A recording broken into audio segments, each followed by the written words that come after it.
Hi all welcome back to Aduge Sambhrama. ನಾನಿವತ್ತು ಸಿಂಪಲ್ಲಾಗಿ ಒಂದು ಚಟ್ನಿ ರೆಸಿಪಿನ ತೋರಿಸ್ತಾ ಇದ್ದೀನಿ. ತುಂಬ ರುಚಿಯಾಗಿರುತ್ತೆ. ಒಂದ್ಸಲ ಟ್ರೈ ಮಾಡಿ. ಯಾರಾದರೂ ಸಬ್ಸ್ಕ್ರೈಬ್ ಮಾಡಿಲ್ಲ ಅಂದರೆ ಸಬ್ಸ್ಕ್ರೈಬ್ ಬಟನ್ ಪ್ರೆಸ್ ಮಾಡಿ ನಂತರ ವಿಡಿಯೋನ ನೋಡಿ. ಇಲ್ಲಿ ಚಟ್ನಿಗೆ ಹಸಿಮೆಣ್ಸಿನ್ಕಾಯಿನ ಹುರ್ಕೊಳ್ತಾ ಇದ್ದೀನಿ. ಹಸಿಮೆಣ್ಸಿನ್ಕಾಯಿ ಎಷ್ಟು ಬೇಕಾಗುತ್ತೋ ಖಾರಕ್ಕೆ ತಕ್ಕಷ್ಟು ಹುರ್ಕೊಳ್ಳಿ. ತುಂಬ ಖಾರ ಇದ್ವು ಅಂದರೆ ಸ್ವಲ್ಪ ಕಡಿಮೆ ಹುರ್ಕೊಳ್ಳಿ. ಇಲ್ಲಾಂದರೆ ಖಾರ ಕಡಿಮೆ ಇದ್ವು ಅಂದರೆ ಒಂದು ಸ್ವಲ್ಪ ಜಾಸ್ತಿ ಹುರ್ಕೊಳ್ಳಿ. ನಿಮ್ಮ ಮನೆಗೆ ಯಾವ ಕ್ವಾಂಟಿಟಿಲಿ ಚಟ್ನಿ ಬೇಕೋ ಆ ಕ್ವಾಂಟಿಟಿಲಿ ನೀವು ಮೆಣ್ಸಿನ್ಕಾಯಿನ ಹುರ್ಕೋಬೋದು. ನೀಟಾಗಿ ಒಂದು ಸ್ವಲ್ಪ ಆಯಿಲ್ ಹಾಕಿ ಮೆಣ್ಸಿನ್ಕಾಯಿ ಬತ್ತೋ ತನಕ ನೀಟಾಗಿ ಫ್ರೈ ಮಾಡ್ಕೋಬೇಕು.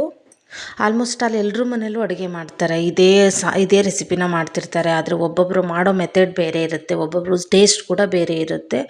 ನೋಡಿ, ನಾನಿಲ್ಲಿ ಮೆಣ್ಸಿನ್ಕಾಯಿ ಸ್ವಲ್ಪ ಬತ್ತೋ ತನಕ ಚೆನ್ನಾಗಿ ಪ್ರೆಸ್ ಮಾಡ್ಕೊಂಡು ಹುರ್ಕೊಂಡು ನಂತರ ಅದನ್ನ ತೆಗೆತ್ತಿಟ್ಕೋಬೇಕು. ನಂತರ ಸಣ್ಣದಾಗಿ ಹೆಚ್ಚಿಟ್ಕೊಂಡಿರೋವಂಥ ನಾನು ಬೆಂಡೆಕಾಯಿನೂ ಸಹ ಫ್ರೈ ಮಾಡ್ಕೊಡ್ತಿದ್ದೀನಿ. ಇದನ್ನು ಕೂಡ ಸ್ವಲ್ಪ ಮೀಡಿಯಮ್ ಫ್ಲೇಮಲ್ಲೇ ಇಟ್ಕೊಂಡು ನೀಟಾಗಿ ಫ್ರೈ ಮಾಡ್ಕೋಬೇಕು. ಬಾಡೋ ತನಕ ಬೆಂಡೆಕಾಯಿ ಲೋಳೆ ಎಲ್ಲ ಹೋಗೋ ತನಕನೂ ಫ್ರೈ ಮಾಡ್ಕೋಬೇಕು. ಸ್ವಲ್ಪ ಲೋಳೆ ಥರ ಅಂತ ಅನ್ನಿಸ್ತು ಅಂದರೆ ಒಂದೆರಡು ಡ್ರಾಪ್ಸಷ್ಟು ನಿಂಬೆ ಹುಳಿನ ಹಿಂಡ್ಕೊಳ್ಳಿ. ಆಗಿದ್ದರೆ ಲೋಳೆ ಅಂಶ ಕೂಡ ಸ್ವಲ್ಪ ಕಡಿಮೆ ಆಗುತ್ತೆ. ನೋಡಿ, ಇವಾಗ ಚೆನ್ನಾಗಿ ಫ್ರೈ ಮಾಡ್ಕೋಬೇಕು. ಬೆಂಡೆಕಾಯಿನ ತೀರ ಸಿಯೋ ತನಕನೂ ಹುರ್ಕೋಬಾರ್ದು. ಒಂದು ಮೀಡಿಯಮ್ ಆಗಿ ಸ್ವಲ್ಪ ಲೋಳೆ ಅಂಶ ಎಲ್ಲ ಬತ್ತಿ ನೀಟಾಗಿ ಒಂದು ಸ್ವಲ್ಪ ಫ್ರೈ ಆಗಿದೆ ಅಂತ ಅನಿಸಿದರೆ ತಗೊಂಬಿಡ್ಬೇಕು. ಇಲ್ಲ ನೀಟ್ ಸೀದ್ರೆ ಸ್ವಲ್ಪ ಭಾಳ ಕಪ್ಪು ಅನಿಸಿದ್ವು ಅಂದರೆ ಚಟ್ನಿನೂ ಕೂಡ ರುಚಿಯಾಗಲ್ಲ. ನಂತರ ಒಂದು ಮಿಕ್ಸರ್ ಜಾರಿಗೆ ನಾನು 2-3 ಬೆಳ್ಳುಳ್ಳಿನ ಬಿಡಿಸಿಟ್ಕೊಂಡಿದ್ದೀನಿ, ಅವನ್ನ ಸೇರಿಸ್ಕೊಳ್ತಿದ್ದೀನಿ.